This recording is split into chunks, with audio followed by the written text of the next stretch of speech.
উচ্চ শিক্ষায় শিক্ষিত করার চেষ্টা করুন। অন্যথায় এই বর্বরদের দলেরা, এই রাজনৈতিক কারবারিরা আপনার ছেলে মেয়েগুলোকে দিয়ে সমাজে যত রকম অনৈতিক কাজ আছে করিয়ে নিয়ে এরা নেতার ছেলে নেতার আসনে বসবে, আর আপনার আমার পরিবারের ছেলে মেয়েগুলোকে জেলের ঘানি টানতে হবে, মারামারি হানাহানি করে ধ্বংস হয়ে যাবে। বন্ধুগণ, দ্বিতীয় যে কথা আমি আপনাদের কাছে অনুরোধ করব, রাজনীতি করুন, সৌহার্দ্যের পরিবেশ তৈরি করুন, সৌজন্যতার রাজনীতি করুন।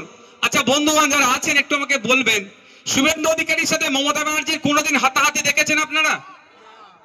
কেউ দেখেনি, আর দেখতেও চায় না। অধীর রঞ্জন চৌধুরীর সাথে অভিষেক ব্যানার্জির হাতাহাতি লড়াই হয়েছে? দেখিনি, দেখতেও চাই না। মোহাম্মদ সেলিমের সাথে কুণাল ঘোষের হাতাহাতি লড়াই হয়েছে? ফিরহাদ হাকিমের সাথে আপনার সুজন চক্রবর্তীর হাতাহাতি লড়াই হয়েছে? হয়নি, আর দেখতেও চাই না। কিন্তু আমরা কি দেখলাম? সুজন চক্রবর্তী, পার্থ চ্যাটার্জি এক জায়গায় এসি রুমে বসে চা খাচ্ছে, গল্প করছে। কুণাল ঘোষ তৃণমূলের নেতা, সুকান্ত মজুমদার বিজেপির নেতা, দিলীপ ঘোষ বিজেপির নেতা, কারো জন্মদিনের কেক কাটছে এসি রুমের মধ্যে থেকে। আচ্ছা আমি আপনাদের একটা কথা বলি, এই অশোকনগরের মানুষকে বলবো, এখানে বিজেপি করেন অনেক মানুষ, মাইকের আওয়াজ যাচ্ছে, তৃণমূল করেন অনেক মানুষ, মাইকের আওয়াজ যাচ্ছে। আমি তাদের কাছেও বলতে চাই, দলের সুপ্রিমো মমতা ব্যানার্জি শুভেন্দু অধিকারীকে ডেকে চা খাওয়াচ্ছে, আপনারা ওখানে মারপিট দেখতে পাচ্ছেন না। আপনাদের এত চর্বি কি করে হয়ে গেল এই এলাকায় নিজেদের মধ্যে মারপিট করছেন?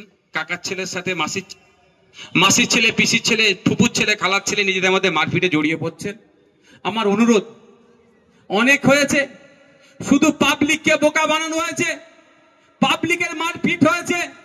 নেতারা সন্ধ্যাবেলায় টিভির সামনে বসে সাজুগুজু করে, সাজুগুজু বলছে এই জন্যই, ওই সন্ধ্যাবেলা যারা বসে অনেকে দেখবেন সব কি বলে গো মেয়েরা করে, হ্যাঁ মেকআপ করে বসে। আমার নিজের অভিজ্ঞতা, ওই আমি একটা ডিবেটে যাচ্ছি, ও আমাকে বলছে আমাকেই মেকআপ করাতে এসেছিল। আমি না ভাই, আমার ফাটাফুটি যা আছে এতেই চলে যাবে। তো সন্ধ্যাবেলা এরা মেকআপ করে বসে বসে আপনার আমার হয়ে কথা বলে, আপনি আমি কি ভাবি এটাই আমার প্রাণের বন্ধু। কিন্তু ঘোড়ার ডিম যখন ব্রেক হয়ে যায়, তারপরে যখন একটা রিফ্রেশমেন্টের জন্য চা কফি দেয়, ওরা নিজেরাই গল্প করে, তোর এতটা বলা উচিত হয় না, আমাকে বল, তোকে কেমন দিলাম বলতো। ওরা ঠিক আছে, শুধু বোকা বাক্সর সামনে বলে, টিভি বোকা বাক্স, ওর সামনে বসে আপনাকে আমাকে বলে নাকি আপনার আমার জন্য কত লড়াই আমি করছি। কি হবে? লড়াই হবে? ওরা লড়াই করে না, আপনাকে আমাকে লড়িয়ে দেয়। তাই অনুরোধ আমার, ভারতবর্ষের ডেমোক্রেসি, ভারতবর্ষের এটাই মহত্ব, এটাই বিউটি। যার যে দল ভালো লাগবে করবেন, যে যার ভালো লাগবে ঝান্ডা ধরে ঘুরবেন। যদি মমতা ব্যানার্জি শুভেন্দু অধিকারীকে বিধানসভার এসি রুমে বসে চা খাওয়াতে পারে, তাহলে কেন এখানে আইএসএফ এর নেতাদেরকে অন্যান্য নেতারা লোকাল স্তরের কেন নিজেদের মধ্যে লড়াই জড়াবে? তা আমি অনুরোধ করে যাবো একটা, কে আইএসএফ, কে বিজেপি, কে তৃণমূল, কে সিপিএম, কে কংগ্রেস দেখার দরকার নাই। ওরা যদি এসি রুমে বসে চা খেতে পারে, আমরা অন্তত এসিতে না বসতে পারলেও নন এসিতে বসে একসাথে আমরা চা খাবো। আর আমাদের মধ্যে যার টাকাটা একটু বেশি থাকবে তাকে বলতে হবে ভাই তুমি বিলটা মেটাও।